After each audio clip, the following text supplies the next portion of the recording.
ce matin, les indices pourraient rebondir au vu des futures, à voir si c'est un rebond temporaire ou plus profond. Donc on va commencer de ce lundi, donc c'est le brief de ce lundi 4 août. J'ai déjà fait une vidéo sur le Bitcoin Ethereum ce matin. Donc je parle notamment du calendrier. Le calendrier cette semaine, il n'y a pas grand chose, hormis demain où il y a le PMI, demain après-midi. Sinon, les futurs. Donc là, on est sur le DAX. Le DAX, la semaine passée, il a consolidé, comme tous les indices, tous les assets ont baissé la semaine passée. On a tout simplement clôturé. Donc là, je vais plutôt commencer. On va commencer en weekly, tout simplement. Donc voilà, on voit bien la bougie de la semaine passée. On a donc une zone ici intéressante de fair value gap haussier. Donc il y en a deux ici, voilà, qui pourraient également ici un support. Donc voilà, on pourrait avoir une zone de support intéressante à ces niveaux, mais on n'y est pas encore, bien sûr. Donc également, je voulais vous montrer, comme sur le Bitcoin ou comme sur l'or, le DAX a ouvert en fait son semestre hors des bols de Bollinger. Et ça, statistiquement, c'est extrêmement rare. Et généralement, on corrige au moins, on va retoucher la bande de Bollinger supérieure. Donc sur le DAX, elle est donc à 22 560. 22 560. Alors, c'est possible, sur les 6 mois, c'est sur du moyen terme, on pourrait avoir une correction à ces niveaux.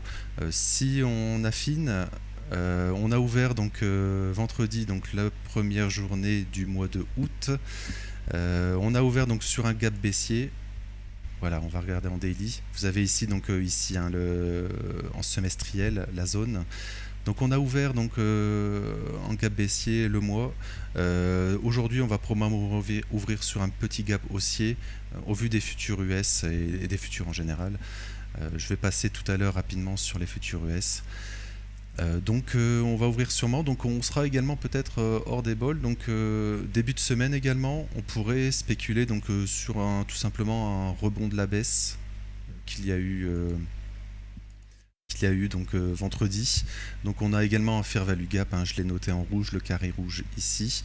Ce qui serait pas du tout impossible aujourd'hui ou demain de consolider, de retracer à la hausse jusqu'à ces niveaux ici. Voilà, jusqu'au fair value gap par exemple, c'est un exemple. C'est juste une zone à forte probabilité de retournement. C'est au niveau des 23 800 jusqu'à 24 000. Donc il est environ 1% d'amplitude. Également, je l'ai noté, c'est le plus haut mensuel, la ligne rouge ici, à 23 800. Donc c'est également l'ouverture, on n'a pas été retesté. C'est également probable qu'on aille retester pourquoi pas aller refermer le gap mensuel et daily sur le DAX. Voilà, c'est assez intéressant finalement sur les indices. On pourrait avoir un petit rebond en début de semaine ici, surtout qu'il n'y a pas d'actualité. Hormis, j'en ai parlé ce week-end, il y a des rumeurs persistantes sur Taïwan. Il y en a eu hier avec le ministre des Affaires étrangères taïwanais qui parlait qu'une attaque serait imminente.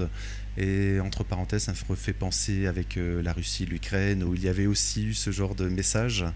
Voilà, après, c'est sur du très court terme, j'en doute fortement. C'est plus peut-être sur des semaines, malheureusement, on va dire, voilà, si ça arrive. Si vous voyez une grande bougie rouge, il y a des chances que ça soit ça. Hormis peut-être taux d'intérêt, enfin, s'il y a des taux d'intérêt plus faibles, ça serait l'inverse, bien sûr, mais quoique. Tout simplement, il faut suivre. Voilà, cette actualité est assez importante parce que les indices vont pas du tout apprécier, le Nasdaq bien sûr que non, et la réaction américaine sera aussi. Je doute qu'elle sera positive, ça serait, on va dire, un peu une catastrophe sur les marchés. Voilà, rapidement, le DAX, on va sûrement, là on va ouvrir dans 30 minutes, On va sûrement donc retester à la hausse. Je passe rapidement donc sur les indices US, sur les futurs. Donc les futurs en fait ont ouvert, donc bien sûr cette nuit, en fait ils ont ouvert sur un gap baissier. Je vais passer en 1 heure. Voilà, ici, si vous voyez bien, on est sur un gap baissier. On ouvre sur un gap baissier, on retrace. Pour moi, c'est vraiment improbable que ça soit le plus bas de la semaine ici. Là, on a le plus bas de la semaine passée, donc de vendredi également. Voilà, je pense qu'il est très probable pendant la semaine. Là, on est sur le futur du S&P, pardon. Donc, c'est très improbable qu'on ait le point bas ici sur les indices. Donc, voilà, pourquoi pas aller tester ici la zone de Fair Value Gap ici. Ici ou celle-ci, par exemple. Donc, entre, on va dire, 6350, on va dire, et 6300. Voilà, ce qui est pour une continuation baissière, ça serait intéressant. Donc, on pourrait très bien aujourd'hui refaire une ligne baissière. Et ça serait également intéressant de la réaction parce qu'on est en début de semaine. On pourrait très bien, donc là, voilà, on retrace cet après-midi, ouverture des marchés US, gap haussier par exemple. On retrace à la baisse et là on pourra avoir, si on va chercher les zones d'intérêt, je repasse en weekly ou daily, oui, on va dire en weekly. Ici on a cette zone de fair value gap justement que je voulais vous montrer. Voilà, on la voit mieux ici, elle est plus large. Donc on pourrait très bien retester.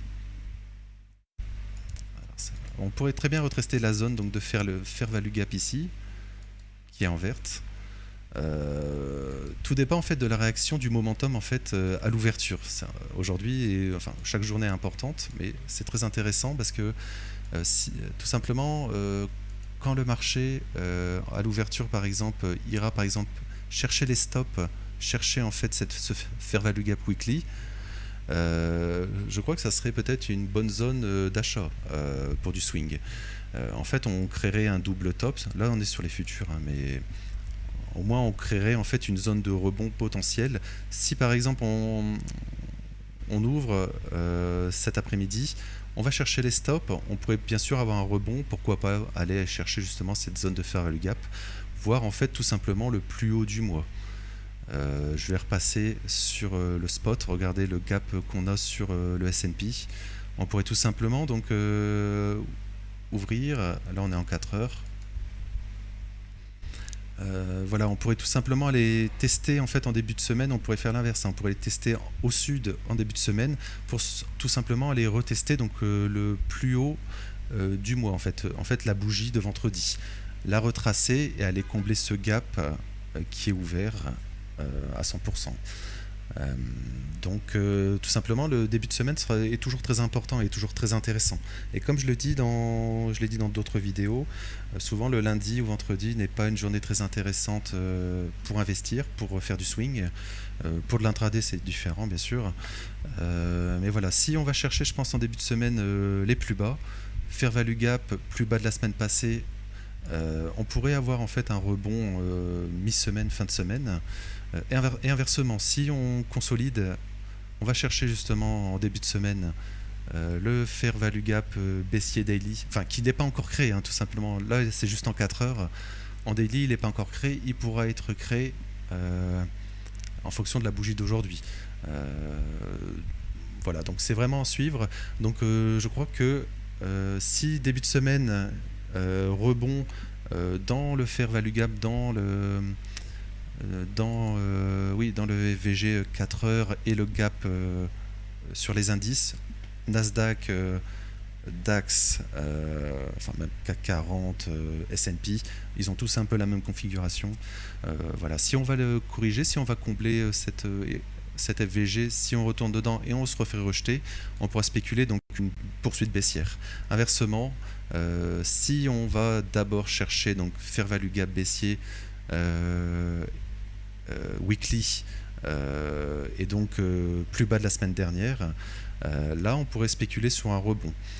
Donc je vais m'arrêter là pour aujourd'hui. Je vais faire sûrement je fais plusieurs vidéos par jour, donc sûrement faire une vidéo Forex et matières premières. Donc n'hésitez pas à vous abonner, à commenter si vous avez des suggestions par exemple. Laissez un like bien sûr. J'ai également fait une vidéo ce matin donc, sur BTC ETH. N'hésitez pas à la voir et je vous souhaite une bonne journée. Merci à vous.